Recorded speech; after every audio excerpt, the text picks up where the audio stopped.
السلام عليكم ورحمة الله وبركاته. إن الحمد لله نحمده ونستعينه ونستغفره ونعوذ بالله من شرور أنفسنا ومن سيئات أعمالنا. من يهديه الله فلا مضل له ومن يضلله فلا هادي له، وأشهد أن لا إله إلا الله وحده لا شريك له، وأشهد أن محمدا صلى الله عليه وسلم عبده ورسوله. يا أيها الذين آمنوا اتقوا الله حق تقاته ولا تموتن إلا وأنتم مسلمون. يا أيها الناس اتقوا ربكم الذي خلقكم من نفس واحدة وخلق منها زوجها وبث منهما رجالا كثيرا ونساء، واتقوا الله الذي تساءلون به والأرحام إن الله كان عليكم رقيبا. يا أيها الذين آمنوا اتقوا الله وقولوا قولا سديدا يصلح لكم أعمالكم ويغفر لكم ذنوبكم، ومن يطع الله ورسوله فقد فاز فوزا عظيما. ألا إن أصدق الكلام كلام الله، وخير الهدي هدي محمد صلى الله عليه وسلم، وشر الأمور محدثاتها، وكل محدثة بدعة، وكل بدعة ضلالة، وكل ضلالة في النار. حياكم الله جميعا وبياكم dans ce salon, en cette soirée du mercredi 21 d'Ul-Qa'da 1429, ce qui concorde avec le 19 novembre 2008 d'après le calendrier des chrétiens.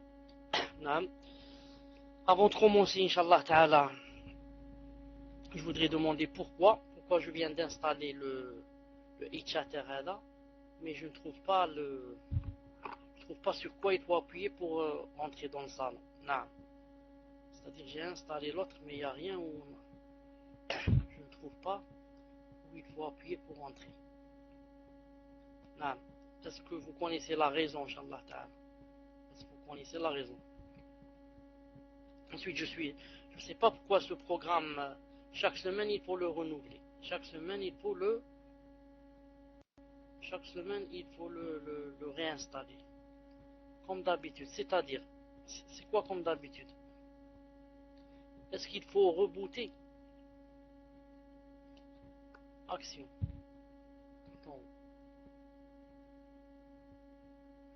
Non, j'ai pas le programme du tout. Non, j'ai pas le programme du tout. Il y a seulement, c'est écrit Bailux, c'est tout. C'est top. Bailux, c'est top.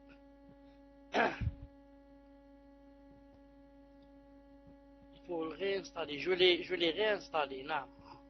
Je l'ai réinstallé maintenant. Est-ce que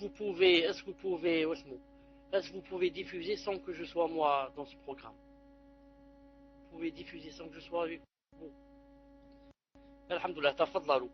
Vous écrivez le titre, Inch'Allah Ta'ala, 41e, elle est altruiste.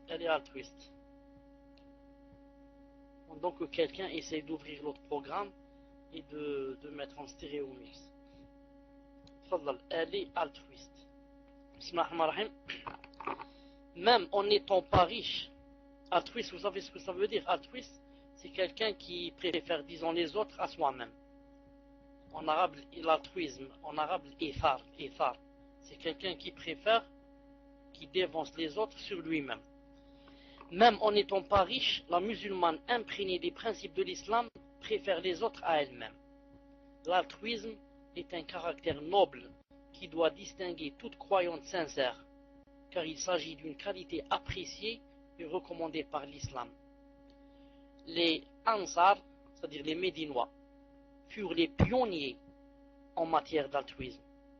En accueillant leurs frères émigrés qui sont venus de la Mecque et qui étaient dépourvus de tout, et en partageant avec eux tout ce qu'ils possédaient, quitte à s'en priver afin de les sensibiliser à l'esprit de fraternité qu'ils éprouvaient envers eux, les Ansar firent preuve d'un altruisme exceptionnel qui mérita les éloges du Coran et qui fit d'eux un modèle que l'humanité tout entière devrait suivre à travers les temps. Allah Azza wa Jalla a dit: il appartient également à ceux qui avant eux se sont installés dans le pays et dans la foi, qui aiment ceux qui émigrent vers eux et ne ressentent dans leur cœur aucune envie pour ce que ces émigrés ont reçu. Ils vont jusqu'à les préférer à eux-mêmes, fussent-ils eux-mêmes dans le besoin. Et quiconque se prémunit contre sa propre avarice Ceux-là sont ceux qui réussissent. Coran 59, 9. Allah Ta'ala a dit والذين تبوأوا الدار والإيمان من قبلهم يحبون من هاجر إليهم ولا يجدون في صدورهم حاجة مما أوتوا ويؤثرون على أنفسهم ولو كان بهم خصاصة ومن يوق شح نفسه فأولئك هم المفلحون. Sourate Al-Hashr, ayat 9. Donc, vous voyez que les Ansar ont vraiment, qu'est-ce qu'ils ont fait? Ont vraiment préféré ceux qui ont émigré, ils les ont préférés sur eux-mêmes. Ils ont tout partagé avec eux. Il y avait même quelqu'un qui avait, je crois, 3 ou 4 femmes. Il a proposé à un autre compagnon, il lui a dit, choisis l'une de mes femmes qui te plaît et je vais la divorcer pour toi. Je vais la divorcer pour que tu te maries avec elle. Ils se sont tout partagés. Ce comportement noble fut enseigné et recommandé par le prophète alayhi salatu salam. De par son attitude désintéressée, il a enraciné sallallahu alayhi wa sallam l'altruisme dans l'esprit et le comportement de ses compagnons.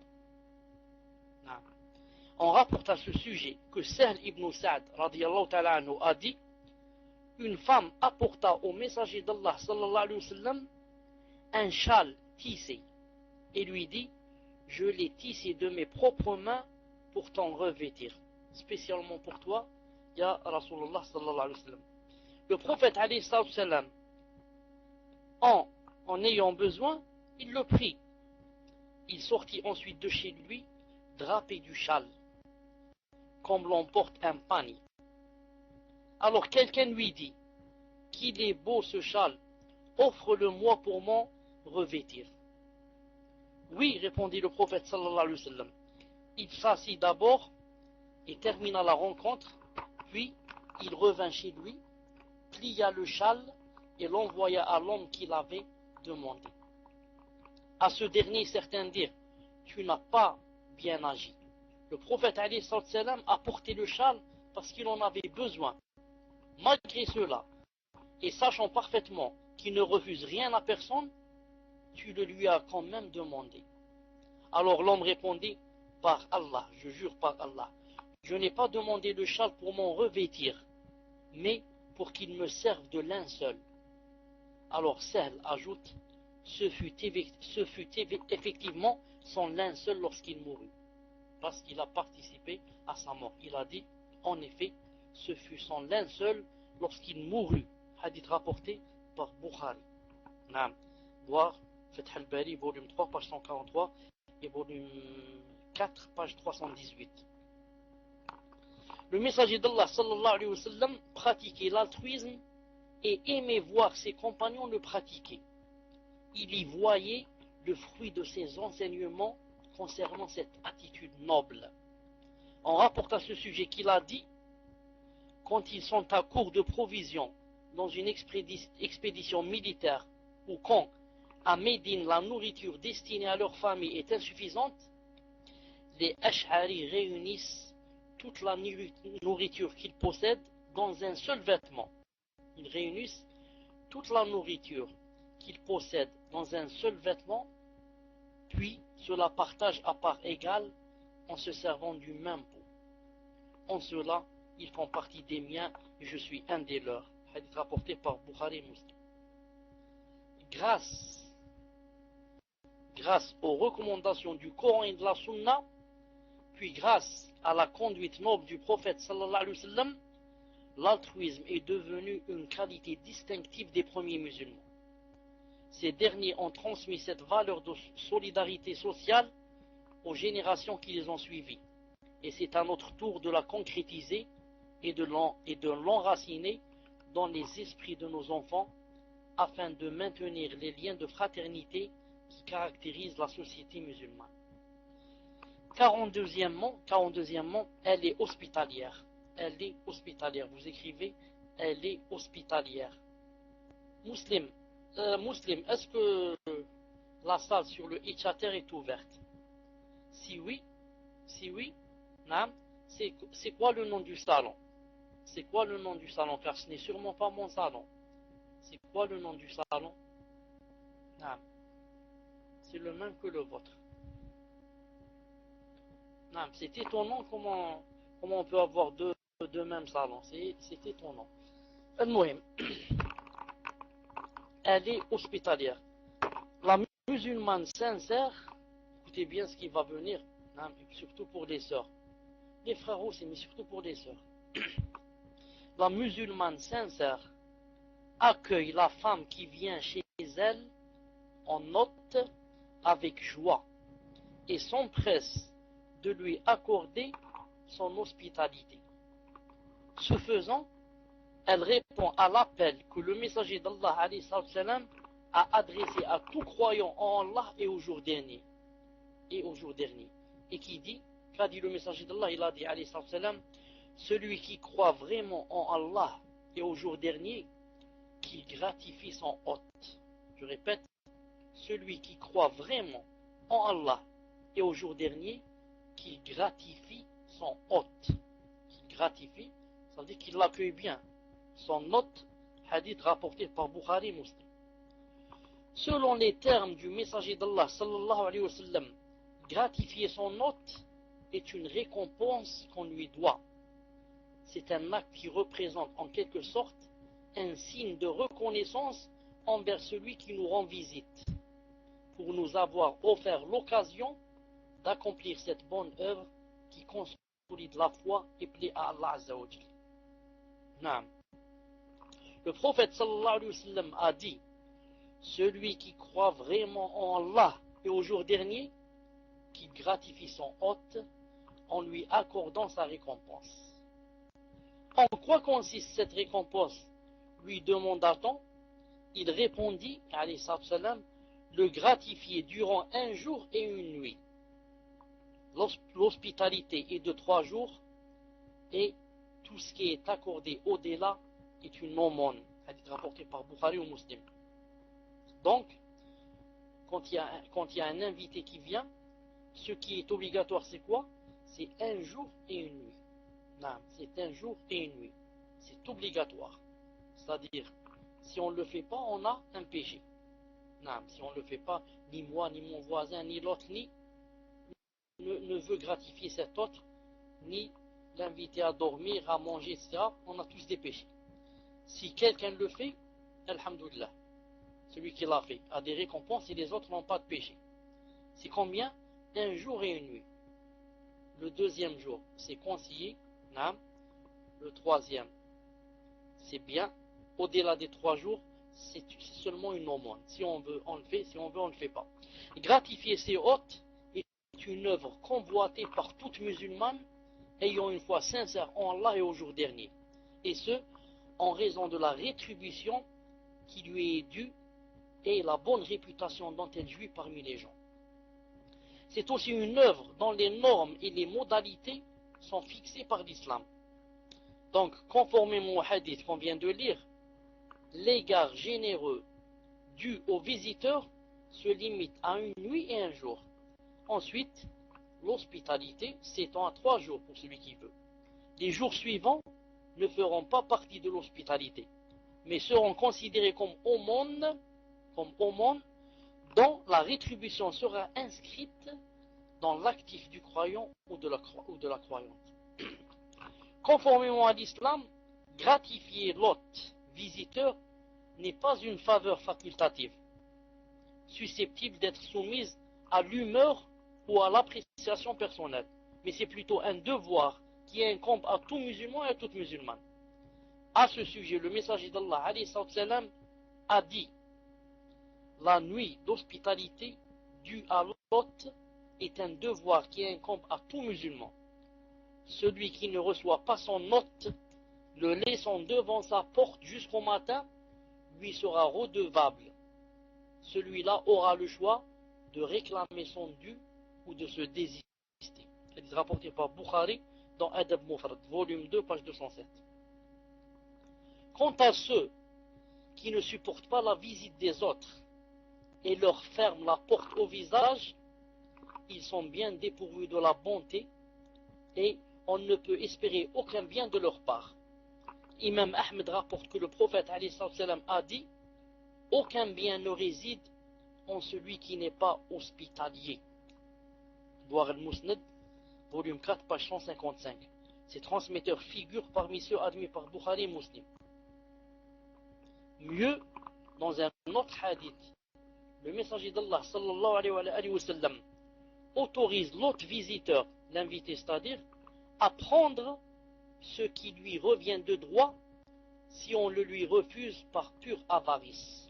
Ainsi, Bukhari et Muslim rapportent que Uqba ibn Amir, radiallahu ta'ala anhu, dit au prophète sallallahu alayhi wa sallam: ô messager d'Allah, tu nous envoies en mission auprès des gens qui ne nous offrent pas l'hospitalité.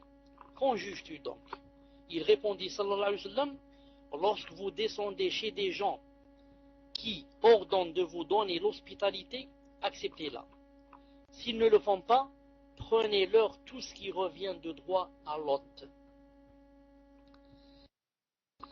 Si vous n'avez pas compris, pour que vous compreniez, il y a une chose que beaucoup de gens ne connaissent pas, c'est que l'hôte a droit, je dis bien a droit, ce n'est pas une faveur, à un jour et une nuit, comme je viens de le dire. Il a droit. Qu'est-ce que ça veut dire, il a droit? Ça veut dire que si on ne l'invite pas, qu'il reste comme ça, par exemple dans la rue, on a tous des péchés, nous qui savons sa situation, qui savons que l'invité est là et que personne ne l'a invité. Comme je l'ai dit tout à l'heure. Celui qui l'invite, bien sûr, celui-là, il a des récompenses. Et les autres n'auront pas de péché parce qu'il a été invité par une autre personne.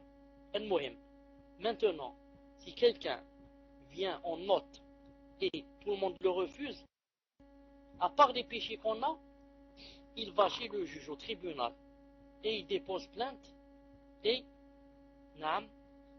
il lui est permis en islam de prendre en revanche de la nuit qu'il n'a pas passé chez nous, par exemple l'argent qu'il a payé pour l'hôtel et pour le restaurant, etc.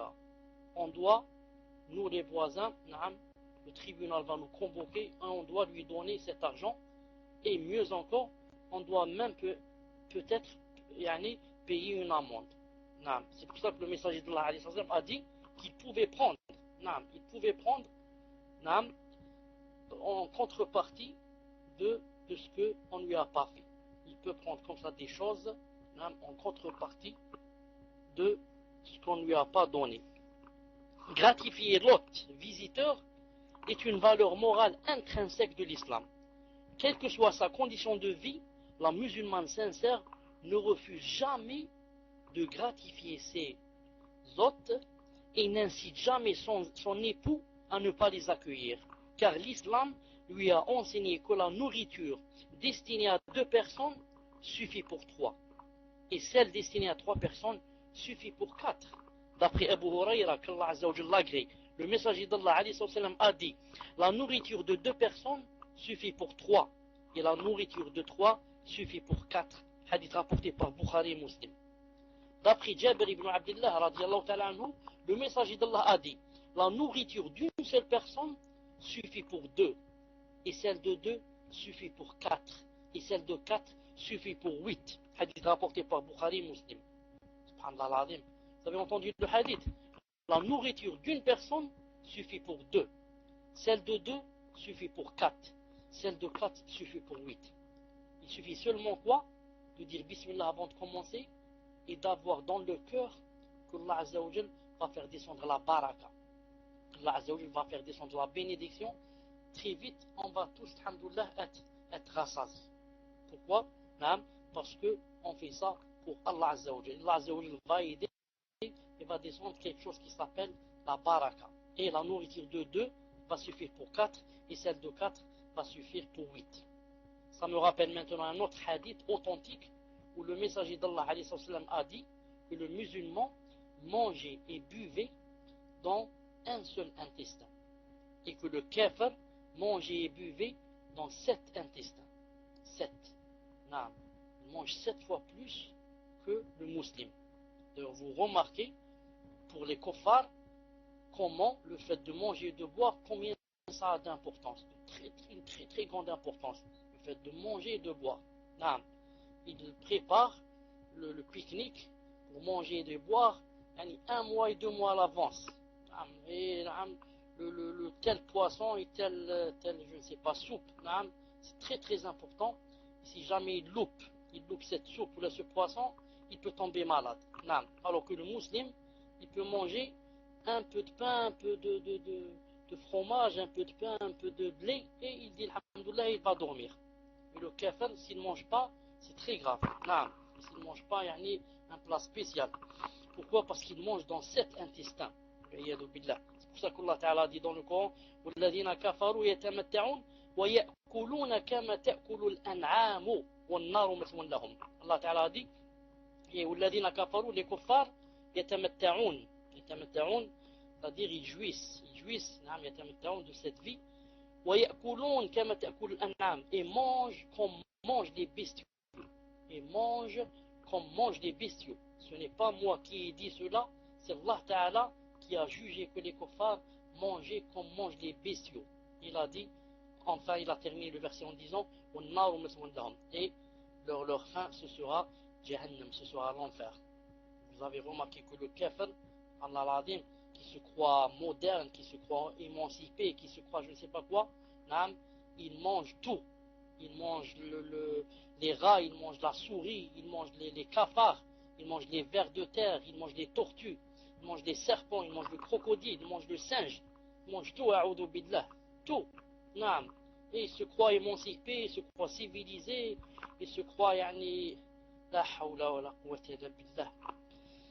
La musulmane sincère ne s'inquiète pas, écoutez bien, la musulmane sincère ne s'inquiète pas du grand nombre d'hôtes qui lui rendent visite. La musulmane sincère n'a pas peur. Quand il y a 4 personnes, 6 personnes qui viennent, elle n'a pas peur. Elle leur réserve plutôt un accueil chaleureux et partage avec eux le repas familial, même s'ils se rendent chez elle à l'improviste et sans lui signaler au préalable leur visite. Elle sait que quelques bouchées de moins ne nuiraient jamais à son estomac, et qu'il est préférable de supporter la faim que de refuser l'hospitalité à celle qui lui rend visite. Elle sait aussi qu'Allah Azza wa Jalla accorde sa bénédiction au repas destiné à un nombre limité quand on le partage avec d'autres personnes, de sorte que tous ceux qui en mangent seront satisfaits. Elle ne trouve donc aucune raison la poussant à recevoir froidement les gens ou leur refuser l'hospitalité convenable. Ça existe chez beaucoup de femmes qui, lorsqu'elles voient des invités, elles veulent tomber en syncope. Elles veulent s'évanouir.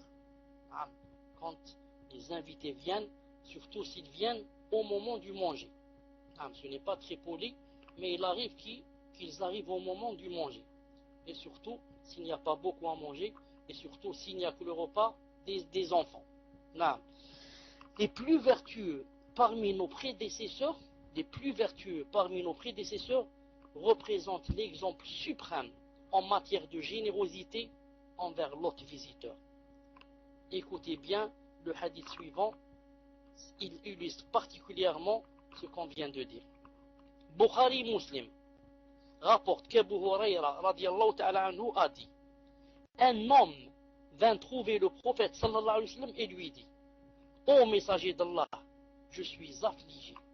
Et ça veut dire qu'il mourait de faim.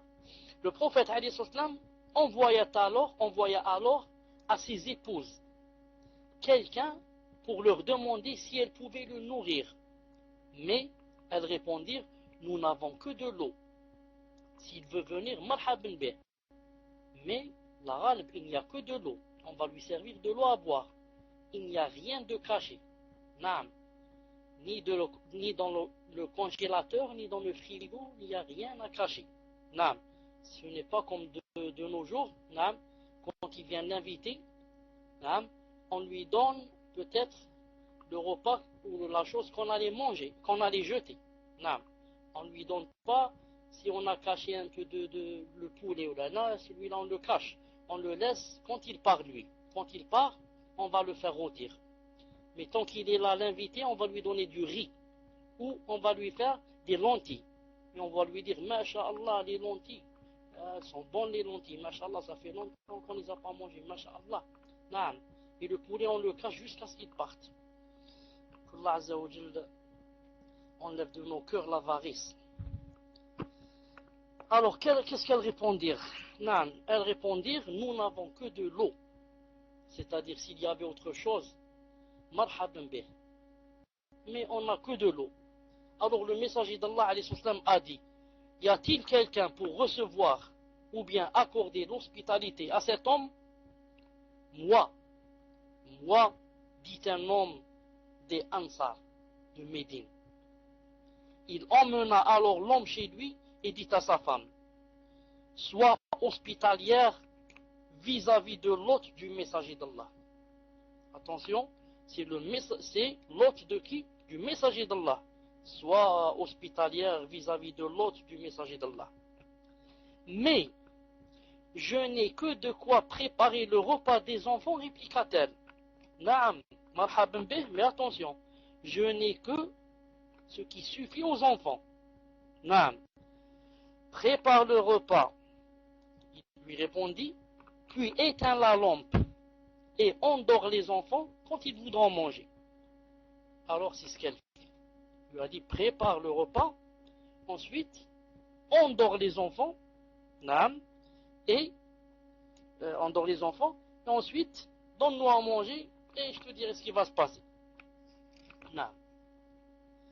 Ce qu'elle fit, une fois le repas servi, ils firent semblant, elle et lui, de manger, puis passèrent la nuit le ventre vide. Naam. Ils se sont accordés, lui et elle, à faire dormir les enfants. Naam. À faire dormir les enfants. Ensuite, elle ramène le manger. Ensuite, elle fait tomber la lanterne et elle dit, il n'y a plus de lumière, comme ça, ils seront à trois devant le manger là. Elle et son mari feront semblant de manger comme ça dans l'obscurité, mais ne mangent rien et laissent seulement l'invité manger. Donc, ils ont quoi? Ils n'ont pas mangé eux et ils n'ont pas mangé leurs enfants. Juste pour faire manger qui? Pour faire manger l'invité d'Allah, l'invité du messager d'Allah, sallallahu alayhi wa sallam. Le lendemain, l'homme alla voir le messager d'Allah et le messager d'Allah alayhi wa sallam lui dit, qu'avez-vous fait hier? Allah Ta'ala a admiré votre comportement à l'égard de votre hôte. C'est d'ailleurs à ce sujet qu'Allah Azza wa Jal révéla le verset qui dit, ils vont jusqu'à les préférer à eux-mêmes. Ils vont jusqu'à les préférer à eux-mêmes, fussent-ils eux-mêmes dans le besoin. Et quiconque se prémunit contre son avarice, contre sa propre avarice, ceux-là sont ceux qui réussissent. Ceux-là sont ceux qui réussissent. Coran 59. Donc, tu as dit l'Azza wa Jal, ils vont jusqu'à les préférer à eux-mêmes, c'est-à-dire préférer les hôtes, fussent-ils eux-mêmes dans le besoin. Et ce couple-là était vraiment dans le besoin. Il n'y avait que de manger des enfants. Mais même les enfants, ils ont dit, ça ne fait rien. Les enfants ne vont pas manger à cause de qui? À cause de l'invité, surtout l'invité du messager d'Allah, sallallahu alayhi wa sallam. La musulmane doit donc être généreuse et hospitalière. Elle doit accueillir ses hôtes, visiteuses, avec une cordialité qui leur signifie qu'elles sont les bienvenues. À l'instar du poète arabe Hatim al-Ta'i qui avait dit, qu'est-ce qu'il avait dit ce poète? Il a dit, j'adresse un sourire cordial à mon hôte avant même qu'il ne quitte sa monture. Alors malgré la sécheresse de ma situation, il me verra fertile en hospitalité. Car l'hospitalité généreuse ne consiste pas à multiplier les repas, mais à réserver un accueil chaleureux. 43e, elle est reconnaissante. 43. Elle est reconnaissante. Vous écrivez? Alhamdulillah. La musulmane sincère est loyale. Elle accorde suffisamment la considération qui convient au bienfait des autres, tout en leur exprimant sa gratitude. en adoptant cette attitude, elle applique fidèlement les recommandations du messager d'Allah sallallahu alayhi wa sallam qui dit, quiconque dit, écoutez ce que dit le messager d'Allah alayhi wa sallam, il a dit, quiconque dit qu'Allah te récompense en bien, à celui qui lui a fait une faveur, celui-là l'a pleinement remercié. Hadith rapporté par Tirmidhi, volume 4, page 380, qui le juge apprécié, excellent, mais singulier. Hassan, Jayid, Gharib. Naam, c'est un hadith authentique, je l'ai lu chez Sheikh Al-Albani. Je dis, le messager d'Allah a dit, quiconque dit à quelqu'un qui lui fait une faveur, quand tu lui dis qu'Allah te récompense en bien, Jazakallahu khayran, Jazakallahu khayran, qu'Allah te récompense en bien. Ça veut dire que tu l'as pleinement remercié. Pas plus que cela. Il dit aussi, celui qui, au nom d'Allah, vous demande de le protéger, accordez-lui protection. Celui qui, au nom d'Allah, vous demande un bien, accordez-le lui. Celui qui vous fait une faveur, récompensez-le. Écoutez bien, celui qui vous fait une faveur, rend service, te donne une chose, ceci, récompensez-le. Si toutefois, vous ne trouvez rien à lui offrir en récompense, invoquez fréquemment Allah en sa faveur. Faites-lui des doigts jusqu'à ce que vous estimiez que vous l'avez récompensé. Hadith jugé authentique. Rapporté par Abu Daoud, volume 2, page 172, et Ahmed ibn Hanbal, volume 2, page 68. Hadith authentique. Si quelqu'un te fait une faveur, quelqu'un te fait un cadeau, rends-lui l'appareil, ou mieux encore si tu peux. Mais si jamais tu n'as pas pour lui rendre le cadeau, ni le même cadeau, ni mieux, qu'est-ce que tu as? Tu as des doigts. Barakallahu fik, jazakallahu khairan, ahsanallahu ilayk, barakallahu laka fi malik, as'allah an yiftah alayka min rizqi, as'al kada, na'am, jusqu'à ce que tu sentes que, alhamdulillah, il est tout joyeux. Il n'a pas besoin seulement de ton argent et de ton cadeau. Mais les doigts, des fois, na'am, surtout pour le vrai croyant, sont mieux que le cadeau. Na'am. Un riche n'a pas besoin de ton cadeau, mais il a besoin de t'entendre la bonne parole, de t'entendre lui dire Barakallahu fik, Jazakallahu khayr, Ahsanallahu ilayk, Allah nifta alayk, et comme ça. Nan. Pour la musulmane avisée, exprimer sa gratitude envers celle qui lui a rendu service n'est pas un comportement social dicté par des intérêts humains, mais c'est plutôt une pratique recommandée par la religion. Il se peut même que celle qui lui rend service ne satisfasse pas ses aspirations ou bien les satisfasse de façon partielle. Malgré cela, elle doit lui manifester sa reconnaissance et la remercier pour la noblesse d'esprit qui l'a incité à s'être montrée bienfaisante vis-à-vis d'elle. Conformément à l'islam, la reconnaissance est principalement laissée à l'initiative de l'autre de faire ce bien sans prendre en considération les effets attendus de la bienfaisance en elle-même. L'essentiel est le geste et l'intention sincère de rendre service aux autres. Il suffit que cela nous soit manifesté par quelqu'un pour être dans l'obligation de lui exprimer notre gratitude. L'islam insiste sur cette attitude noble au point de considérer que la gratitude due à Allah ne saurait être parfaite de la part du croyant que lorsqu'il exprime régulièrement sa gratitude à ses bienfaiteurs parmi les humains. L'esprit d'un homme habitué à ne pas remercier les gens pour leurs bienfaits envers lui est un esprit ingrat qui n'accorde aucune valeur au service rendu. Cet esprit-là n'est pas disposé à rendre grâce à Allah Azza wa Jal, celui qui lui accorde pleinement toutes sortes de bienfaits et de faveurs. À ce propos, le messager d'Allah a dit: ne sera pas reconnaissant envers Allah quiconque n'aura pas remercié les gens. Hadith rapporté par Bukhari Muslim dans Adab Mufrad, hadith sahih. Vous avez entendu le hadith? Ne sera pas reconnaissant envers Allah celui qui n'aura pas remercié les gens. Il y a certaines personnes, quand les gens leur font des faveurs, qu'est-ce qu'ils disent? Dans leur cœur, ils disent alhamdulillah, c'est Allah qui m'a donné cette chose. Nous on dit, on est d'accord, c'est Allah Ta'ala qui t'a donné cette chose. Il n'y a aucune ni'ma qui peut venir sans Allah Azza wa Jal, sans la volonté d'Allah. Mais Allah Ta'ala a choisi cette personne ou ces personnes pour te donner sa ni'ma, pour te donner son argent, pour te donner son bien. Il a choisi des personnes. Ces personnes-là, il faut les remercier. Si tu ne les remercies pas, tu n'as pas à remercier Allah Azza wa Jal. Donc il faut savoir joindre entre deux choses. Savoir dans le cœur que ce bienfait vient d'abord d'Allah Azza wa Jal. Si Allah Ta'ala ne m'avait pas donné cette chose, jamais serait venu. Et deuxième des choses, remercier les gens qui ont été la cause, qui ont été sabab. Et les remercier, c'est en soi-même, c'est quoi? C'est une adoration. Car c'est le messager d'Allah Azza wa Jal qui te demande de les remercier. En dehors de ce fait, exprimer sa gratitude à ceux qui nous viennent en aide encourage les gens à être bienfaisants, comme il les incite aussi à être reconnaissants envers les autres.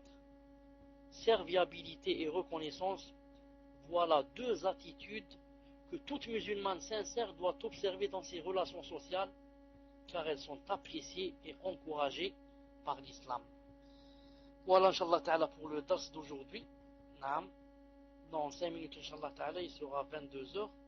On commencera, bi'idnah Ta'ala, les questions. Le temps aussi que j'essaye d'installer le programme de Itchater, Inch'Allah. Subhanakallahumma bihamdik, ashhadu an la ilaha illa ant, astaghfiruka wa atubu ilayk. Assalamu alaikum wa rahmatullahi wa barakatuh. Mettez le courant, Inch'Allah.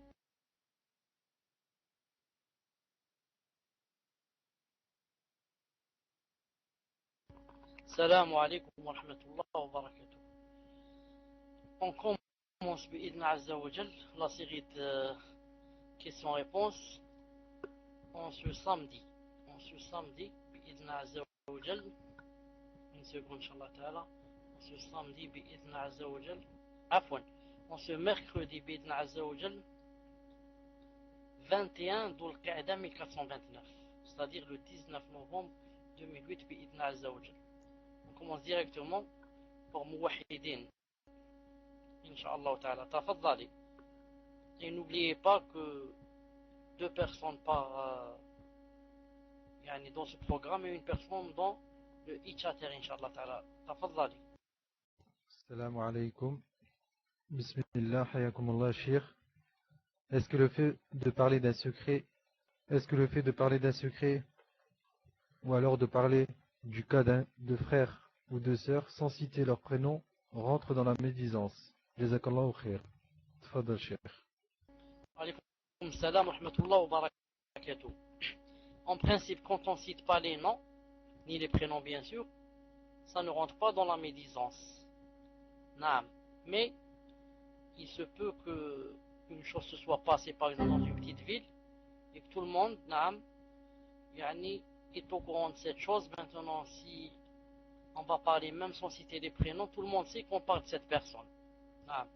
Mais si c'est comme ça, par exemple dans une grande ville, ou là, parler en général et dire que, par exemple, il y a des gens qui font telle et telle chose sans citer les noms et les prénoms, ça ne rentre pas dans la médisance, surtout si on parle dans le but, ce n'est pas de propager ce qui se passe, car on va affaiblir les gens, mais c'est dans le but pour que les gens ne fassent pas cette chose.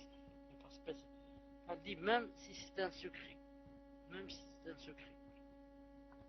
Justement, si c'est un secret qu'on ne doit pas divulguer, il vaut mieux ne pas le divulguer. Car si on le divulgue, même sans citer le nom, les gens risquent d'arriver à savoir c'est qui la personne. C'est un secret. Il vaut mieux ne pas le divulguer, car les gens risquent de connaître la personne, surtout les curieux.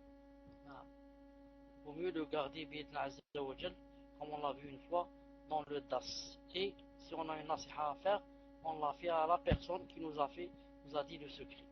Wallahu alam. Naam. Fadlan, Inch'Allah, suivant. Puis, barakallah. Salamat 57. Salamu alaikum wa rahmatullah, Cheikh. Pouvez-vous expliquer ce verset? Nul empêchement, non plus de manger ensemble ou séparément. Surat An-Nur, verset 61. Car les Ikhwan prennent ce verset comme dalil de l'autorisation de la mixité.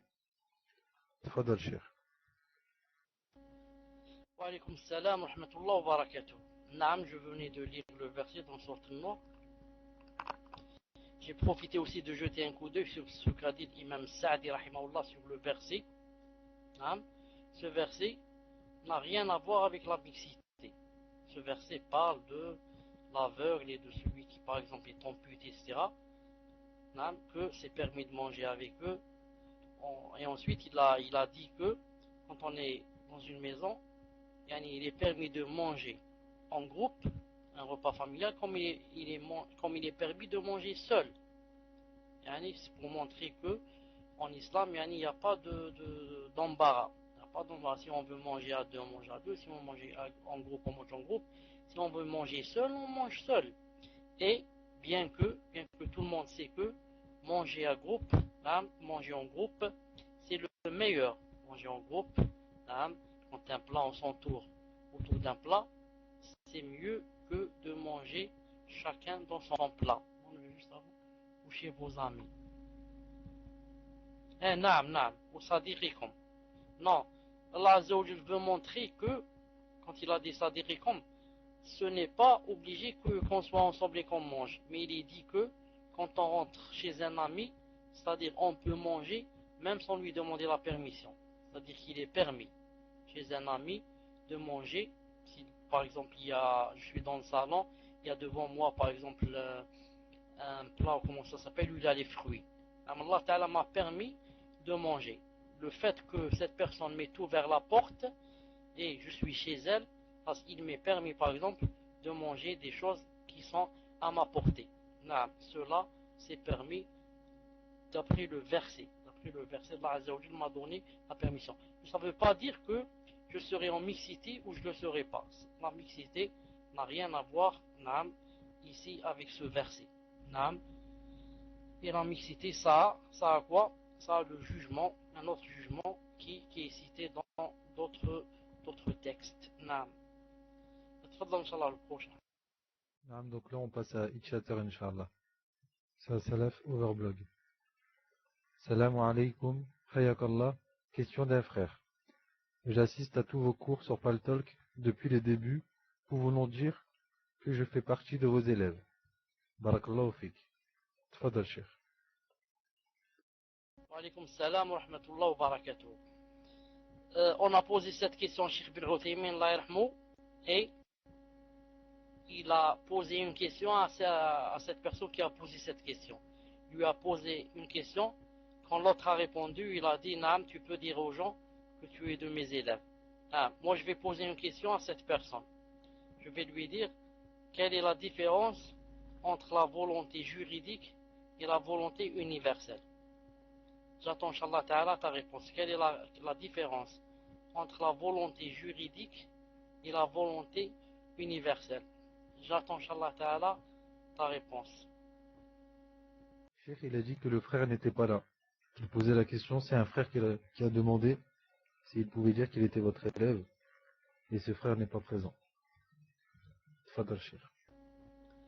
Naam, Inch'Allah Ta'ala, toute personne qui a assisté à tous les cours ou à la plupart des cours, naam, avec l'intention de vouloir apprendre le ilm shara'i, je la considère, Inch'Allah Ta'ala, comme mon élève, que ce soit un frère ou une soeur.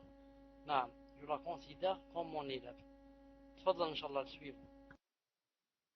Là, on passe à Ibrahim sur Paltalk, Inch'Allah. Assalamu alaikum wa rahmatullahi wa barakatuh. Bismillah wa salatu wa salam ala rasulillah. Hayakallah ya Cheikh. Est-il permis de faire des cours et rappels sous forme de questions-réponses ou en citant certains passages se basant sur le livre d'un savant tel que Usul Salasa? Barakallahu fik, qu'Allah vous récompense. Amin. Tfadal Cheikh. Wa alaykum salam wa rahmatullah wa barakatuh wa maghfiratuh. Naam, il est permis de faire des cours sous forme de questions-réponses. Car poser une question, ça rentre dans l'apprentissage du din. Le dalil, c'est que Jibril alayhi salam, quand il est venu au messager d'Allah sallallahu alayhi wa sallam, qu'est-ce qu'il lui a dit? C'est quoi l'islam? c'est quoi l'iman, c'est quoi l'ihsan, ça? Il a posé 3 questions. Et c'est bien sûr lui-même qui répondait. Et quand le messager, ou bien le messager d'Allah qui répondait, et quand il est parti, qu'a dit le messager d'Allah? Il a dit, c'était Jibril, il est venu vous apprendre votre religion. Alors qu'en fait, Jibril n'a fait que poser des questions. De là, les savants ont pris que poser de bonnes questions, ça rentre dans l'apprentissage de la religion. Car Jibril n'a posé que 3 questions, et le messager d'Allah a dit, il est venu vous apprendre votre religion. Alors qu'il n'a fait que poser des questions. Donc, poser des questions, ça rentre, Inch'Allah Ta'ala, dans l'apprentissage des dînes, si les questions, bien sûr, sont bien choisies, et on connaît bien leurs réponses. Et citer aussi des passages, naam, citer des passages qui sont bénéfiques, naam, ça rentre aussi dans l'apprentissage. Comme a dit le message d'Allah, Ballighu anni walau aya. Celui qui propage seulement un verset, il rentre dans l'apprentissage. Inch'Allah Ta'ala. Naam. تفضل إن شاء الله le suivant. نعم سأمومية إن شاء الله. أم عبيد الله. نعم تفضل أخي ادخل المايك إن شاء الله. تفضل. خير إن شاء الله. السلام عليكم ورحمة الله وبركاته. Je suis le frère de Ubaydillah. Hafizakum Allah jami'an. Cheikh, y a-t-il un hadith qui dit qu'il est interdit de faire un cadeau contre un service rendu? Avez-vous regardé le chapitre 49 de Kitab Tawhid de Mohammed ibn Abdel Wahhab, rahimahullah, et avez-vous un numéro de téléphone? Donc pour le numéro de téléphone, Cheikh il a dit qu'il ne l'avait pas encore, et que dès qu'il l'aurait, il nous le donnerait, Inch'Allah. Tfadal, Cheikh. Alaykoum salam wa rahmatullah wa barakatuh. J'espère, Inch'Allah Ta'ala, vous donner le numéro de téléphone mercredi prochain, Inch'Allah Ta'ala. Mercredi prochain, Inch'Allah Ta'ala, je vous donnerai le numéro de téléphone bi'idna azza wa jal. Ensuite, je suis pas revenu vers le chapitre 49 de Kitab Tawhid. Et je me rappelle pas pourquoi je dois revenir là-bas. Si vous pouvez me faire souvenir, pourquoi je dois revenir vers ce livre. Et pour le hadith, il y a un hadith authentique qui dit, ce n'est pas quand on vous rend service, mais exactement quand on vous fait une intercession. Le messager d'Allah sallallahu alayhi wa sallam a dit من شفع لأخيه شفاعة ثم أهداه عليها هدية فقبلها فقد آتى بابا عظيما من أبواب الربا. Hadith authentifié par Sheikh Al-Albani rahimahullah. Il a dit, quand quelqu'un vous fait une intercession, par exemple auprès d'une autre personne, ensuite vous allez lui faire un cadeau pour cette personne qui vous a fait l'intercession, il a dit, si jamais vous l'acceptez, alors vous êtes rentré dans une grande porte, des portes de l'usure, de la riba. Et Sheikh Al-Albani lui-même a raconté une anecdote. Il a dit une fois, il a dit, j'ai fait l'intercession à une personne auprès d'une autre personne, auprès d'un gouvernant ou d'un ministre ou là, parce que Sheikh Al-Albani était très connu. Il a dit, alors cette personne, qu'est-ce qu'elle a fait pour me remercier? Elle est allée acheter des gâteaux, etc. et est venue à la maison avec des gâteaux. Et Sheikh Al-Albani a dit, je ne mange pas de ce gâteau, je ne mange pas de ces gâteaux que tu viens d'acheter, car le hadith dit, et il lui a cité le hadith que je viens de vous citer maintenant. نعم. تفضل إن شاء الله تعالى البروchain. Donc là d'abord c'était sur e-chatter. Inch'Allah on va poser la question sur e-chatter. Et après on va revenir à vous, Oumeya. C'est pour pas qu'il y ait de décalage, Inch'Allah. Donc Sibel, sur e-chatter, c'est à vous, Inch'Allah. Sibel, est-ce que vous êtes là? On va me poser la question, Inch'Allah. Est-ce qu'elle est prête, Inch'Allah, la question? Ah ouais, donc je l'en PV, Inch'Allah. Salam alaykoum, Cheikh. Je connais une sœur qui est possédée par des genoux. Allah yashafeha. Amin. Cette sœur faisait la prière depuis plusieurs années, mais depuis elle a beaucoup de mal. Lorsqu'elle veut prier, les genoux prennent le dessus sur elle et elle dit des insultes durant la prière.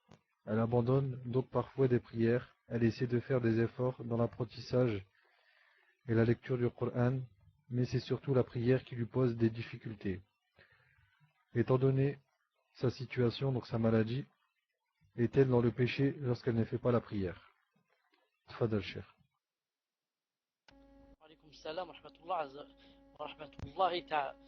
Alaykoum salam wa rahmatullahi wa barakatuh. Qu'Allah Ta'ala guérisse cette sœur. Qu'Allah Ta'ala guérisse cette sœur et tous les croyants et les croyantes. Naam. En fait, quand elle est dans un état inconscient, où elle ne sait pas ce qu'il dit, ce qu'elle dit, et qu'elle risque d'insulter, etc., elle ne peut pas faire la salade. C'est comme quelqu'un qui boit de l'alcool, il ne sait pas ce qu'il dit, Allah Ta'ala lui a interdit de faire la salade. Donc elle attend les moments où elle est quoi? Les moments où elle est dans sa pleine conscience. Elle est vraiment consciente, c'est là qu'elle fait la salade, quitte à regrouper les salades, quitte à faire salat al-dhuhr et al-asr, en les joignant quand elles sent que ce jour-là ça va pas. Elle les joint pour ne pas perdre la deuxième salade. Mais elle ne fait pas de salade quand elle ne sait pas ce qu'elle dit et qu'elle dit n'importe quoi. Je répète, elle attend qu'elle soit vraiment consciente et elle fait la salade. Si ce jour-là ça va pas du tout, alors elle joint entre les salades dans les moments où elle se sent bien, mais jamais il nous est permis de ne pas faire la salade du tout. Sauf dans le cas où elle est inconsciente et elle ne sait pas ce qui se passe. Et je demande à Allah Azza wa Jalla encore une fois qu'il la guérisse. Donc, Cheikh, la personne a rajouté que le problème revenait à chaque prière. Tfadal Inch'Allah, Cheikh. Elle dit le problème revient à chaque prière. Si vraiment elle est inconsciente, comme j'ai dit tout à l'heure, et elle l'insulte, etc., elle attend jusqu'à ce que ce moment passe. Elle attend jusqu'à ce que ce moment passe. Sinon, dès qu'elle se sent bien, il y a sûrement une heure au moins par jour où elle se sent bien, où elle se sent normale, où elle veut manger. Là, elle profite pour faire la salade. Mais quand elle ne sait pas ce qu'elle dit n'importe quoi, elle n'est pas alors obligée de faire la salade, jusqu'à ce qu'elle se sente bien et se sente guérie. Elle n'attend pas qu'elle guérisse d'ici un mois ou là, un an ou là, mais elle attend qu'elle soit consciente, c'est tout. Dès qu'elle se sent consciente, elle l'a fait. Allah Azza wa Jalla ne lui demande pas quelque chose qu'elle ne peut pas et qui la dépasse. Allah Azza wa Jalla a'lam. Cher, j'ai eu la formation en PV par rapport au frère qui vous demandait si vous étiez revenu sur Kitab Tawhid. Et donc il a dit, il vous avait demandé de revenir sur Kitab Tawhid par rapport au shirk dans l'obéissance. Il vous avait parlé d'une explication du shirk dans l'obéissance et il vous avait demandé en fait de relire le chapitre 49 si je ne me trompe plus. Je ne sais plus quel chapitre, alors là-bas.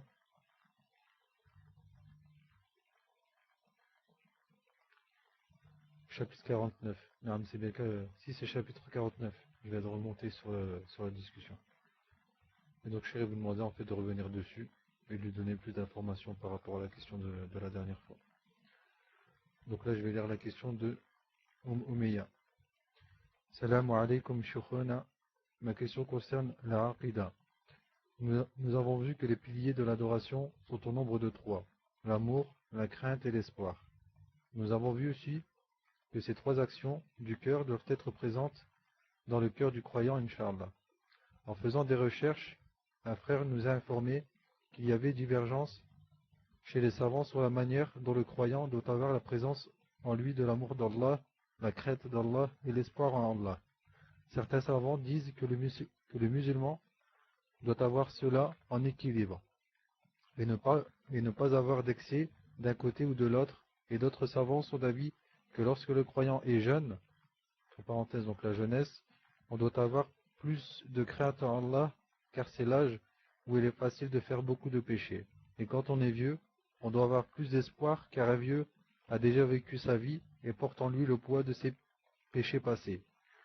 Ma question est de savoir, est-ce que l'avis des savants qui disent que l'on Ma question est de savoir, est-ce que l'avis des savants qui disent que l'on doit avoir plus de crainte quand on est jeune et plus d'espoir quand on est vieux, est-ce que c'est parce que nous vivons dans une époque où la foi est faible et de grandes fitna, ou est-ce que les savants du passé ont aussi dit la même chose? Quel est selon vous l'avis le plus juste et pourquoi? Barakallahu fikum shaykhana. Tfadal shaykh. Wa alaykoum salam wa rahmatullahi wa barakatuh. Afwan. En fait, naam, s'il n'y a pas ces trois choses, s'il n'y a pas l'amour, la crainte, et rappelez-moi c'est quoi le troisième? Le hub, le khouf, le raja, et l'espoir. L'espoir, naam. Si on n'a pas l'amour, on ne peut pas adorer quelqu'un qu'on n'aime pas. Si on n'a pas l'espoir, on ne peut pas adorer quelqu'un dont on n'espère rien. Naam. Là, on va se dire, là, il va nous châtier, il va. Et s'il n'y a pas la crainte, on ne peut pas adorer Allah Azza wa Jalla quand on va faire tout le haram. Naam.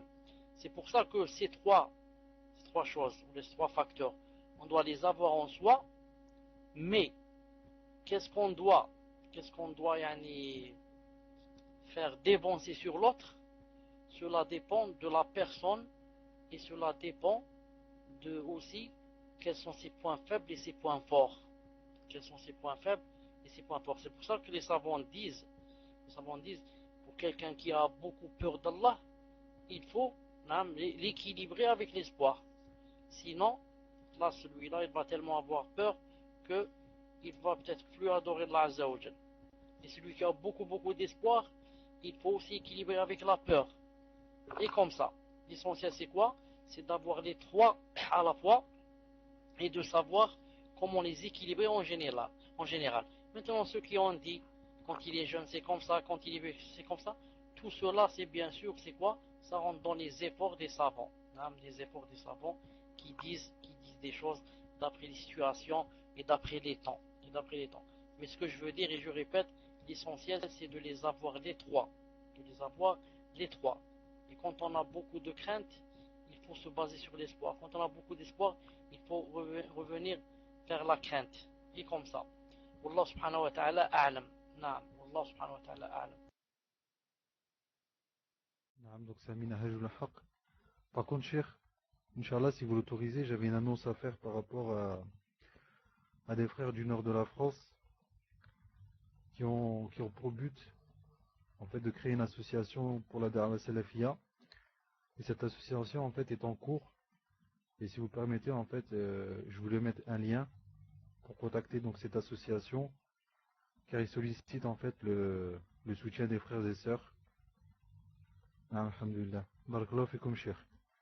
Donc en fait, ils sollicitent le soutien des frères et sœurs par rapport donc à des dons, soit matériels ou soit financiers, pour la location d'un local assez grand pour pouvoir accueillir des frères et sœurs et faire des rassemblements un peu comme Centre al-Furqan, Allahu A'lam. Et donc pour avoir plus de détails, Inch'Allah, je vais vous poster le lien. Voilà, donc j'invite les frères et sœurs à aller sur le lien, Inch'Allah, et à parler autour de vous. Donc je vais lire la question de Minhajul Haq, et Inch'Allah, après je poserai le lien sur la roue.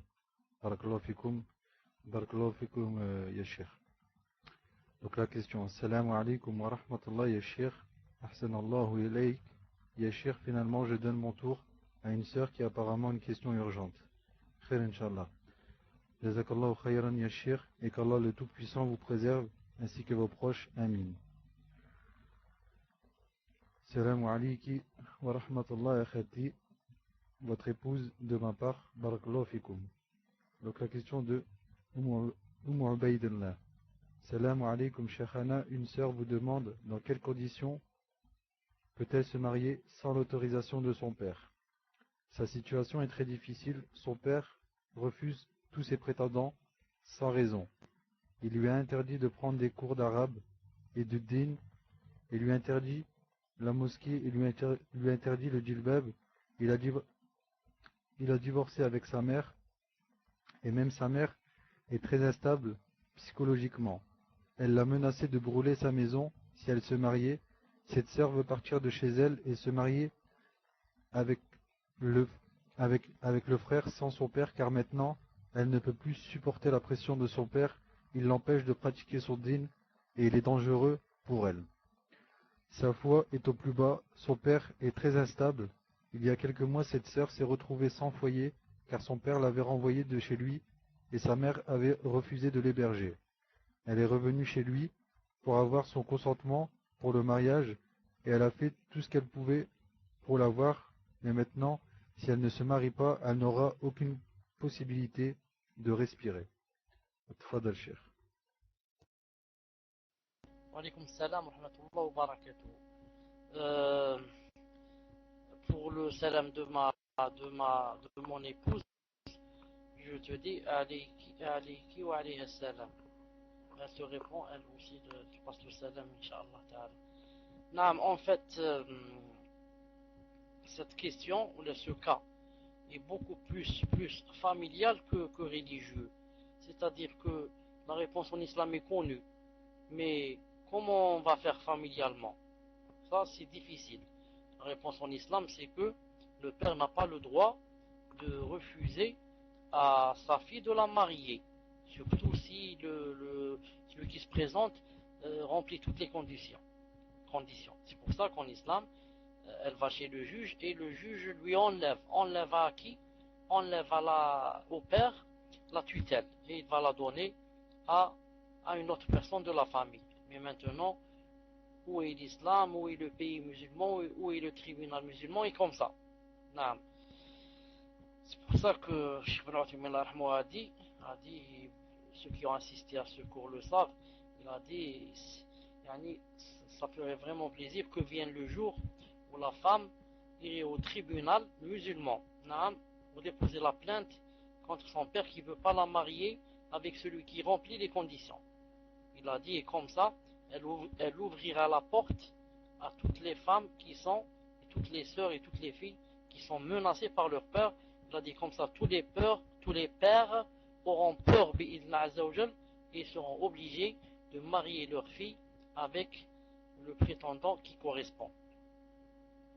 Quant à cette personne, je viens de dire, elle doit donc se marier sans son père. Naam, elle peut se marier sans son père, mais avec un autre tuteur. C'est-à-dire que la tutelle passe du père, comme vous savez, vous connaissez des 8 personnes, elle passe du père à qui? Au grand-père. Ensuite, s'il n'y a pas le grand-père, elle passe au fils. Ensuite, elle passe au frère. Comme on l'a vu, lorsque on a fait ça plusieurs fois. On a montré comment ça passe. C'est pour ça qu'elle doit demander à quelqu'un de sa famille qui a droit à la tutelle de la marier. Elle doit demander à quelqu'un de la famille qui a droit à la tutelle de la marier. Et non pas, elle se marie comme ça, sans son tuteur. Lui est interdit. Elle n'a mis aucun ciseau, et elle n'a aucun autre mahram vivant. Est-ce que ses parents sont des musulmans ou des kuffars? Ses parents sont des musulmans ou des kuffars? Eh, naam. Si, naam, si elle peut être mariée par un office, comme par exemple avec les musulmans, c'est comment qui s'appelle avec le centre culturel des musulmans ou là, par un imam ou là, et il veut la marier, voilà, s'il veut la marier, elle peut se marier bi'idhnillah azawajal. Elle peut se marier bi'idhnillah azawajal. Il est interdit en islam d'empêcher une femme de se marier. Elle essaye d'abord de voir le tuteur dans sa famille. Si elle ne trouve pas, elle voit quelqu'un, comme j'ai dit, d'officiel bi'idhnillah azawajal. Donc là, on passe à Itchater. Salafia, Inch'Allah, ça vous. Salam alaykum wa rahmatullah. Une ourte demande, est-il possible d'acheter un seul mouton pour deux foyers différents, Salafia, Inch'Allah, ou c'est pour deux familles vivant sous le même toit? C'est-à-dire, par exemple, le père et la mère avec leur fils qui est marié à leur belle-fille. Non, deux familles différentes. Donc, est-il possible d'acheter un mouton pour deux familles différentes pour l'Aïd. Barakallahu fikum wa hayyakumullah. Tfadal Cheikh. Alaykoum salam wa rahmatullah wa barakatuh. Deux familles différentes qui ne vivent pas sous le même toit, ce n'est pas possible. Car il n'est pas possible de cotiser à 2 ou à 3 ou à 4 pour acheter un mouton. Ça, c'est possible pour, par exemple, la vache, le bœuf, ils cotisent à 7. Mais le mouton, chacun doit acheter son propre mouton. Sauf une exception, si les 2 ou 3 familles vivent sous le même toit. Comme le père et les enfants, ou là le père et ses enfants, s'ils vivent sous le même toit, il aurait permis, comme faisaient ça les salafs, de sacrifier un seul mouton, bidna azawajal, à condition, comme je répète, qu'ils vivent sous le même toit. Naam. Tfadal, Inch'Allah. Donc c'est Hillel 1406. Salam alaykum. Quand le prophète, alayhi salatu wa salam, a fait l'ascension et qu'on lui a demandé s'il a vu Allah, il a répondu qu'il a vu une lumière. Dans un hadith, le prophète, alayhi salatu wa salam, a dit que Allah a un voile qui est de la lumière. Et s'il enlève ce voile, sa vision brûlera toute sa création. Allah le Tout-Puissant est donc une puissante lumière. Tfadal Cheikh. Alaykoum salam wa rahmatullah wa barakatuh. En fait, le messager d'Allah sallallahu alayhi wa sallam, lorsqu'il a fait l'ascension, et qu'on lui a demandé s'il avait vu Allah, il avait dit au moins 2 choses. Dans la première, il a dit Nour, anna ara. Dans un autre hadith, il a dit Ra'itu Nouran. Ibn Taymiyyah cité, il a dit aussi Ra'itu Naran. Dans un autre hadith, celui qui est cité ici, Hijabuhu Nour. لو كشفه لأحرقت سبحة وجهه ما وسعه, ou quelque chose comme ça. طيب, ce qu'il faudrait savoir, c'est que Nour n'est pas un des noms d'Allah Azza wa Jal, un des bons noms. C'est pour ça qu'il est faux de dire Abd al-Nour, comme beaucoup font appeler leurs enfants Abd al-Nour. Le plus juste, c'est que Nour, c'est un attribut d'Allah Azza wa Jal. Mais malgré cela, Ibn al-Qayyim a dit que c'était l'un de ses noms, mais je dis le plus juste que c'est un attribut, c'est pas un nom. Naam. C'est pour ça que quand le verset dit Allahu nuru samawati wal ard, ça veut dire Munawwir samawati wal ard, ça veut dire c'est Allah qui illumine les cieux et la terre. C'est pour ça que le soleil, la lune, tout ce qu'on voit comme nur, comme lumière, naam, ça vient d'Allah Azza wa Jal. Ça vient d'Allah Azza wa Jal. C'est pour ça que c'est lui qui illumine. C'est pour ça que au paradis, personne ne pourra voir Allah Ta'ala si jamais Allah ne va pas le créer dans une forme qui va lui permettre.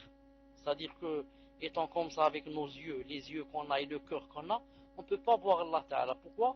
Parce que le soleil, qui lui-même est illuminé par Allah Azza wa Jal, on ne peut pas le voir. Est-ce que quelqu'un peut voir le soleil en le fixant 5 minutes? Il ne peut pas, il va avoir les larmes dans les yeux. Ses yeux vont lui faire mal. Ça, s'il voit seulement le soleil qui est illuminé par Allah. Qu'en est-il de Allah Azza wa Jal lui-même qui illumine? C'est pour ça que Allah Azza wa Jal va nous donner des forces spéciales pour pouvoir voir Allah le jour de la résurrection. Demande Allah subhanahu wa ta'ala qu'il ne nous prive pas de sa vision le jour de la résurrection au paradis bi'idna azza wa jal. Naam. Fadlan inshallah à suivre. Naam, c'est Abu Abdelaziz. Abu Abdelaziz, est-ce que tu es là, akhi, Inch'Allah? Salam alaykum ya Cheikh, qu'Allah vous préserve. Amin. Si une personne meurt en pleine mer ou en accident d'avion, etc., et que son corps, on ne le retrouve pas, comment se passera l'interrogatoire par Munkir wa Nakir? Cheikh, c'est pas pour entrer dans la science du comment, mais c'est pour savoir répondre à cette question. Barakallahu fikum wa jazakallahu khair. Tfadal Cheikh. Wa alaykum salam wa rahmatullah wa barakatuh. Avant de répondre à cette question, inshallah ta'ala, j'avertis les frères et les sœurs, je les mets en garde contre les Habesh, la secte la plus égarée de nos jours. Naam. Et, naam, comme maintenant je viens de jeter un coup d'œil sur les salons, il y a un salon qui s'appelle la croyance des musulmans. La croyance des musulmans. C'est une secte, c'est un salon des Habesh. Il faut bien prendre garde et non seulement prendre garde, mais aussi faudrait mettre en garde des gens que vous connaissez. Naam, pour que vous ayez des récompenses en les aidant à ce qu'ils ne tombent pas dans l'innovation et le shirk. L'innovation dans la aqidah et le shirk dans la croyance. Naam.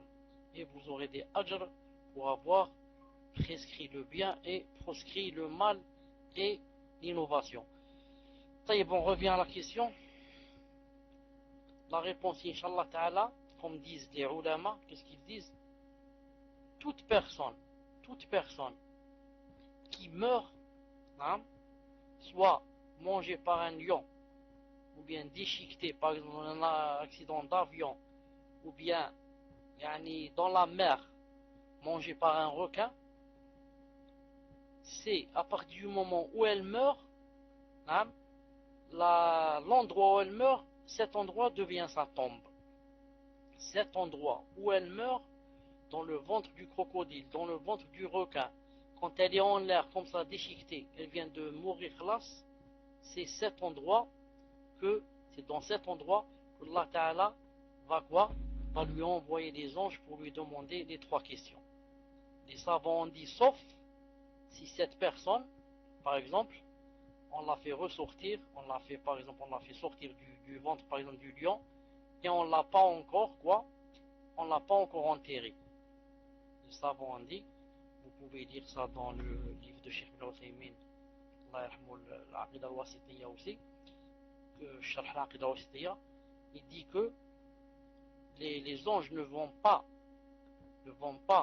poser les trois questions à cette personne tant qu'elle n'a pas été enterrée, mais si elle va être enterrée dans 1 ou 2 jours. Mais si jamais cette personne ne va pas être enterrée, ou bien elle a été mangée par un lion ou là, c'est dans le ventre du lion et c'est dans le ventre du crocodile qu'Allah Ta'ala va envoyer les deux anges pour poser leurs trois questions. Voilà, Inch'Allah Ta'ala, la réponse des savants. Naam. Fadlan, Inch'Allah, le suivant. Donc là on passe à Itchater. C'est la question de Abdillah. Salam alaykum wa rahmatullah. Ahsanallahu ilaykum. Une sœur demande. J'aimerais savoir, Inch'Allah, si une sœur a le droit d'entreprendre plusieurs propositions de mariage en même temps pour ensuite faire son choix, Inch'Allah. Ce que je veux dire par là, c'est que différentes personnes lui ont présenté des frères différents, et ce presque en même temps. Doit-elle attendre d'avoir refusé la proposition pour ensuite étudier la deuxième, ou bien peut-elle faire son choix parmi les deux en même temps? Je demande cela car un frère, Muhajir, m'a fait une proposition de mariage, pas de muqabala ni de demande auprès du tuteur, mais étant donné le nombre d'intermédiaires et le fait qu'il se trouve dans un autre pays, cela met beaucoup de temps, donc jusque-là, pas de réponse depuis 2 semaines. Dois-je patienter ou puis-je passer à autre chose? Inch'Allah. Jazakumullahu khayran. Tfadal, Cheikh. لو سامحت الأخ الكريم, est-ce que tu peux relire la question, تفضل, لو سامحت. Donc je relis, Inch'Allah. Assalamu alaykum wa rahmatullah. Ahsanallahu ilaykum. Une sœur demande. J'aimerais savoir, Inch'Allah, si une sœur a le droit d'entreprendre plusieurs propositions de mariage en même temps pour ensuite faire son choix. Ce que je veux dire par là, c'est que différentes personnes lui ont présenté des frères différents, et ce, presque en même temps. Doit-elle attendre d'avoir refusé la première proposition pour ensuite étudier la deuxième, ou bien peut-elle faire son choix parmi les deux?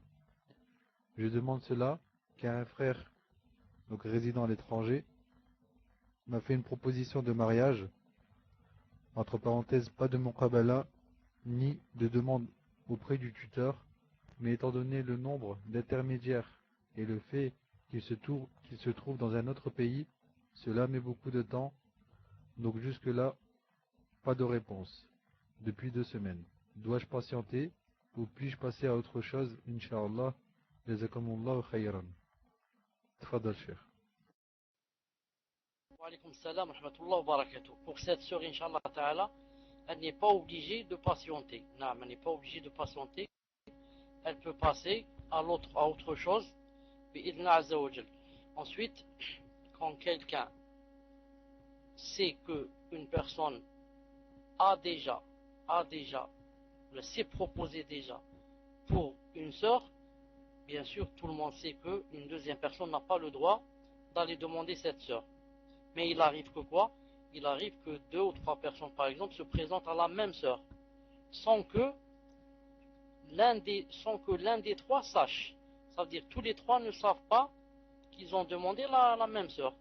Dans ce cas, elle est libre de choisir entre les 3. De choisir entre les 3 et d'accepter un et de rendre 2. Ou bien de les rendre tous les 3. Et comme ça. Naam. Tfadal, Inch'Allah, suivre. Donc là, c'est Abu Selma. Salam alaykoum.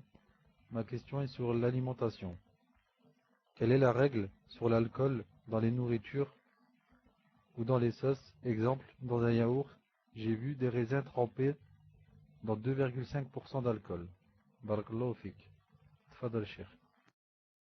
La règle, wa alaykum salam wa rahmatullahi wa barakatuh. La règle, c'est comme l'ont cité le comité de fatwa permanent de l'Arabie Saoudite, Allah Azza wa Jalla les aide. Ils ont dit que, en ce qui concerne l'alcool, on doit voir, en ce qui concerne les aliments et l'alcool, on voit si cette dose, cette petite dose, si jamais il y en avait assez, est-ce que ça saoulerait par exemple, ça enivre? Ils disent si oui, dans ce cas, on n'a pas le droit de prendre cette petite dose. On n'a pas le droit de manger cette chose où il y a cette petite dose. Pourquoi? Parce que si on mettait plus, ça va quoi? Ça va nous saouler, ça va nous rendre sous. Donc, ma askara katiru faqalilu haram. Ce qui enivre, s'il y a beaucoup, maintenant s'il y en a peu, ça devient interdit. Naam. Wallah Azza wa Jal a'lam. Tfadal. Donc c'est à Umm Sulayman. Umm Sulayman, est-ce que vous êtes là, Inch'Allah? Naam, donc posez votre question. J'en profite pour repasser le message de l'association du Nord pour la Da'wa Salafiyya. Et Sulayman, si la question n'est pas encore prête, alhamdulillah. Mettez 1 si la question est terminée. Sulayman, alhamdulillah, barakallahu fikum. Salam alaykum. Que doit faire une femme lorsqu'elle a eu un rapport, puis par la suite s'est purifiée par le grand lavage, et qu'après cela, elle sent le liquide de l'homme sortir de ses parties intimes, quelquefois un peu avant la salate, et parfois même en pleine salate? Doit-elle interrompre la salate et refaire ses ablutions? Doit-elle se laver les parties? Et doit-elle changer son vêtement ou accouler el-mani? Tfadal, Cheikh. Wa alaykum salam wa rahmatullahi wa barakatuh. En ce qui concerne, maintenant je remarque qu'il n'y a plus d'électricité. Une seconde, Inch'Allah ta'ala. Une seconde. Ah, Cheikh, vous êtes là, Inch'Allah? Si vous êtes là, dites-moi si je répète la question. Si Inch'Allah vous vous en rappelez. Est-ce que je répète ou alors vous vous en rappelez? Ah, Inch'Allah. Assalamu alaykum. Que doit faire une femme lorsqu'elle a eu un rapport, puis par la suite s'est purifiée par le grand lavage, et qu'après cela, elle sent le liquide de l'homme sortir de ses parties intimes, quelquefois un peu avant salate, et parfois même en pleine salate? Doit-elle interrompre la salate et faire ses ablutions? Doit-elle se laver les parties? Et doit-elle changer son vêtement ou accouler ce liquide? Tfadal, Cheikh. Alaykoum salam wa rahmatullah wa barakatuh. Avant d'oublier, Inch'Allah Ta'ala, je demande à l'Ouraba de m'attendre 5 minutes après le cours. Ensuite, pour les cours d'arabe, Inch'Allah Ta'ala, la semaine prochaine, j'aurai le livre. Je suis en train d'attendre un livre. Un livre que quelqu'un m'avait promis de me le rapporter ces jours-ci. C'est pour ça que j'ai un peu tardé. Mais j'ai vu ce frère il y a 2 jours. Il m'a dit que incessamment, très bientôt, il va me donner ce livre, Inch'Allah Ta'ala. Pour la réponse, Inch'Allah Ta'ala, à la question, il faudrait que vous sachiez que le mani, qu'on appelle le mani, le liquide de l'homme, n'est pas souillé, n'est pas de la souillure. C'est l'avis le plus juste des savants, même s'il y a une divergence. Et l'avis le plus juste, c'est qu'il n'est pas souillé, car sinon, on serait donc créé de la souillure. Alhamdoulilah, nous, on a été créé de quelque chose de quoi? De pur, bi'idna azawajal. Et il y a beaucoup de dalils, bien sûr, c'est pas le moment de les citer. Donc, ce liquide, en sortant de la femme, il ne la souille pas, elle, puisqu'il n'est pas souillé, et il ne lui annule pas ses ablutions, à elle aussi, et encore, elle n'est pas obligée, bien sûr, de faire le rose, de faire le lavage après ce liquide. Mais en principe, quand elle est partie se laver, faire le grand lavage, elle devait bien se laver, surtout les parties intimes, pour que ce liquide ne reste pas à l'intérieur d'elle-même. Mais si après il coule, il n'annule pas ses ablutions et il ne lui annule pas l'ablution qu'elle vient de faire, ni le lavage. Maintenant, si elle veut laver le vêtement, ses vêtements intérieurs, ça rentre dans ce qu'on appelle, comment on dit ça, dans la propreté, c'est tout. Ça rentre dans la propreté, le fait de ne pas voir, par exemple, ce liquide sur les vêtements internes, le laver à cause de cette chose, ça rentre dans la propreté. C'est à peu près comme la morve. Quand on a de la morve, donc par exemple les vêtements internes ou sur nos vêtements, ce n'est pas interdit de faire la salade avec, car c'est pur, mais c'est un peu sale, ça fait sale. En ce sens, il faut le laver بإذن عز وجل. والله عز وجل أعلم. تفضل إن شاء الله suivant. Et je vous rappelle, Cheikh, Inch'Allah, qu'il est 23h07. Donc là, on va passer à... C'est à qui le Ghuraba? C'est à Itchater ou toujours sur Paltalk? Inch'Allah. C'est sur Paltalk, Akhi. C'est à Mohamed. Et Inch'Allah, c'est la dernière question pour ce soir. Mohamed, est-ce que vous êtes là? Posez votre question, Inch'Allah. Salam alaikum wa rahmatullahi wa barakatuh. Notre hijra est prévue bientôt, Inch'Allah. Et nous aimerions faire une kafala à une orpheline, Mania, et de l'éduquer comme j'éduque mes enfants. De la chérir du maximum. Moi aussi, ai-je le droit de la gronder si elle fait trop de bêtises comme je gronde mes enfants? Ou est-ce que je dois la laisser faire ce qu'elle veut, car on dit qu'il ne faut pas faire pleurer un orphelin? La question est terminée, Mohamed. Tapez 1, Inch'Allah. Barakallahu fikum. Tfadal, Cheikh.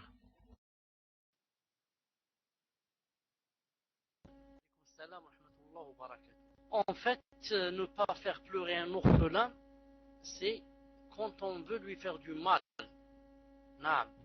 Mais le gronder pour son bien, ça rentre dans son bien et ça ne rentre pas dans faire pleurer un orphelin. C'est pour cela que si on va éduquer un orphelin, on doit le gronder là où il faut le gronder.